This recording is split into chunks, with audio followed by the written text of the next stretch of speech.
Imagine someone with zero experience playing organized football, trying out for a professional team, earning a spot on the roster, and then helping his team win the Grey Cup that same year. Sounds like fiction or a fairy tale, but it actually happened. This is the Fifth Quarter Show Legends, and every week I crack open the history book and highlight an incredible individual that made an amazing impact with the Hamilton Tiger Cats and their fans. Thanks for checking out this channel. If you are new, consider subscribing to watch more episodes like this one. And if you've been a subscriber since day one, I can't thank you enough for your support. In episode 9 of the Fifth Quarter Show Legends, I am going to profile the life and legacy of Jimmie Simpson. I'm sure some of you are thinking, Jimmie Simpson? Geez, that name sounds familiar. I'm sure I've heard of him.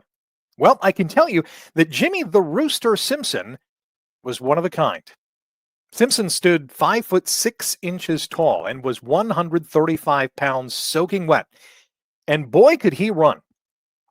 And one day decided to try out for the Hamilton Tigers, even though he never played a lick of rugby football in his life.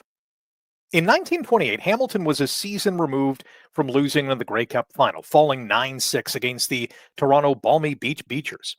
So when Simpson showed up for a tryout the following year and showcased his blazing speed, he convinced Tigers head coach Mike Rodden to give the youngster a shot at outside wing or end. Tigers opened the season at Varsity Stadium against the Toronto Argonauts and shut out their arch rivals 6-0. And Simpson suffered 2 black eyes in that game, courtesy of the opposing end, which apparently was not out of the ordinary for that time.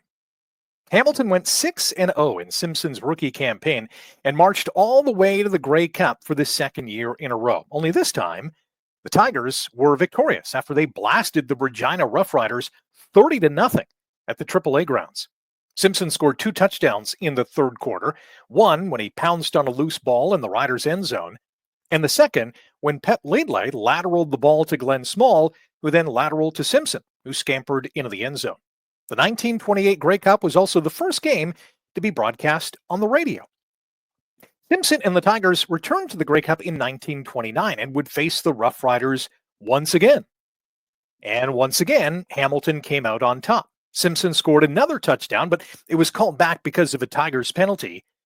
Yet Hamilton prevailed 14-3 on what was a brutally cold day at the AAA grounds. In 1932, Simpson and the Tigers were back in the Grey Cup and beat Regina, believe it or not, for a third time, 25-6, in the first championship game to be played at Civic Stadium. Simpson was the beneficiary of another Rough Riders fumble, only this time he picked up the ball on the Regina 20-yard line and ran it in for a TD. It marked the final game for Hamilton legend Brian Timmis, who rushed for 105 yards in the win.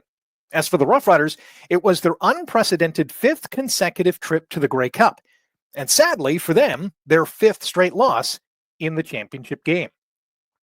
Simpson was an all-Eastern end in 1937 and played 11 seasons for the Tigers before his career came to an abrupt halt in 1938, when he was punched during an exhibition game and suffered a broken jaw, forcing him to miss the entire season. And when he failed his medical examination in 1939, Simpson was forced to retire. But he didn't leave the sport. With his playing days in the rearview mirror, Simpson became an official and started coaching a junior football team. In 1943, Simpson's old friend Jim Trimble was coaching the Hamilton Wildcats in the Ontario Rugby Football Union, and he asked Simpson to come help him. But instead of joining Trimble on the sideline, Simpson came out of retirement at age 37 and was named captain of the Wildcats and led the club to an 8-1-1 record and a spot in the Grey Cup. Hamilton met the Winnipeg RCAF Bombers at Varsity Stadium and beat the Western champions 23-14. It was the Roosters' 4th Grey Cup win. Simpson and the Wildcats returned to the Grey Cup in 1944, but lost in what would be his final game on November 25th, 1944, at Civic Stadium. Retired from playing for a second time, Simpson wasn't done with football. He returned to officiating from 1945 to 1956 and worked the Grey Cup in 1948 and 49. He then joined the Hamilton Tiger Cats as an assistant trainer to Pinky Lewis in 1957 and he became the team's head trainer from 1960 until he died in 1975. Jimmie the Rooster Simpson, who participated in 19 Grey Cup games as a player, official, and trainer, and who was elected to the Canadian Football Hall of Fame in 1986, is a true legend. And I think he is a worthy candidate to be added to the Ticats Wall of Honor. If you did not know much about Jimmie Simpson before, I'm sure you do now. Thanks for watching episode 9 of the Fifth Quarter Show Legends. Episode 10 will drop next Thursday, and the 10th episode of the Fifth Quarter Show Seasons will come to you next Tuesday. Until then, Oski Wee Wee.